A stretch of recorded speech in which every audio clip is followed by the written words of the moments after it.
আসসালামু আলাইকুম রহমতুল্লাহি বরাকাতু। এটা আমার পারিবারিক সবজি বাগানের এক অংশ। এক বাইরে থেকে কিছু হাইব্রিড টমেটো চারা সংগ্রহ করে শখের বসে কিছু চারা রোপণ করেছি। তো আজকে আমরা দেখব যে হাইব্রিড টমেটো গাছে কীরকম ফলন হয়েছে। তো সর্বপ্রথম যদি আমরা এই থুকনাটায় দেখি, এখানে অনেকগুলো টমেটো, প্রায় একটা দুইটা তিনটা চারটা পাঁচটা ছয়টা সাতটা আটটা নয়টা, পুরো 9টা টমেটো। তো এরকম আরও কিছু থুকনা আছে, যেমন একটা আছে।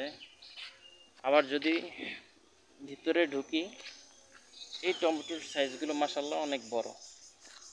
আবার এখান থেকে এই যে এই থোকাটা অনেক বড়, আরও থুকনা আছে। এই যে এটা আরও বড়, এটা অনেক বড়।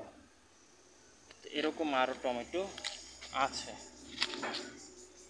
এভাবে একদম উচ্চ ফলনশীল অনেকগুলো টমেটো আছে। মোবাইল থেকে বিভিন্ন কোম্পানির ভিডিও দেখে দেখে রোপণ করেছি, যদিও আরও 2বার টমেটো হারভেস্ট করছি। তো আজকে এখানে যেগুলো আছে সেগুলো থেকে কিছু টমেটো দেখানোর চেষ্টা করতেছি আর কি। এই যে থুকনাগুলো বড়, এগুলোর সাইজ অনেক বড়। এইভাবে একদম গ্রিন হাউসে মানে পলি হাউসে যেভাবে হয়, মাশাআল্লাহ আমার এখানে পলি হাউস ছাড়াই সেভাবে হয়েছে। যদি ওখানে কিছু টমেটো পাতার কারণে দেখা যাইতেছে না, তো একদম পলি হাউসে কিন্তু এরকম ফলন আসে। তো আমার আলহামদুলিল্লাহ পলি হাউস ছাড়াই, এই যে উপরে কোনো কিন্তু পলি হাউস নেই, পলি হাউস ছাড়াই মাশাআল্লাহ অনেক সুন্দর হয়েছে। আরও এদিকে কিছু দেখাচ্ছি। যদিও আমার জায়গা কম, এজন্য ড্রেনের মাপ কম রাখছি, এজন্য ড্রেনে প্রবেশ করতে খুব কষ্ট হইতেছে। এই তো এভাবে এই যে এগুলোতে এখনও অনেক ফলন আসবে আশা করি ইনশাল্লাহ। যত্ন করতেছি, হবে। এই যে থুকনাগুলো সবগুলো থুকনা বড় বড়। তো এখানে মজার ব্যাপার হলো যে বাইরে থেকে আনছি এই চারাগুলো, তার কিন্তু এত ফলন আসেনি, এত অনেক কম ফলন হয়েছে তার। এই যে যদি কিছু টমেটো ছিঁড়ি তাহলে দেখা যায় যে একদম পাকনা। বিসমিল্লাহ। এই যে একদম পাকা। এই যে একটা আছে একদম পেকে লাল হয়ে গেছে, একটা ভুলে। এই আরও কিছু টমেটো দেখাচ্ছি। এই তো আবার এখান থেকে যদি ওই দিকটা দেখি, এভাবে কিন্তু মাশাআল্লাহ পলি হাউস থেকে ভালো হয়েছে। অনেকে বলে পলি হাউস ছাড়া এরকম ফলন আসে না, তো জাতের নামটা আমি সঠিক জানি না।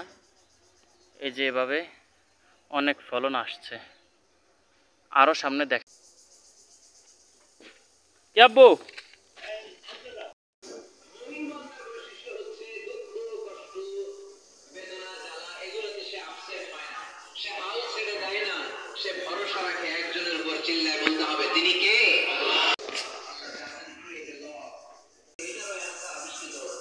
একটা এটা আমার যদিও 3 নম্বর হারভেস্ট, তো আজকে 3 নম্বর হারভেস্টে দেখব যে আমি কয়টা টমেটো পাই।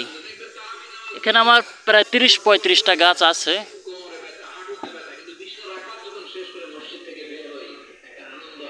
এখানে ভিতরে আরও কিছু টমেটো আছে, এগুলো বেশি একটা পাকে নাই, তো নিলাম না। এগুলো পাকলে আরও কিছু টমেটো ছিঁড়া যেত। এই যে এটা একদম পেকে গেছে, এটা একদম লাল হয়েছে। এই যে একদম পুরোপুরি লাল হয়েছে। কালকে প্রায় 900 গ্রাম মতো ছিঁড়ছিলাম, তো আজকে আবার এতগুলো হয়েছে। তো আরও ছিঁড়তে পারি, তো এখন আপাতত আজকে এই কয়টাই থাক, আবার যদি পরে ছিঁড়ি তখন দেখাবো ইনশাল্লাহ।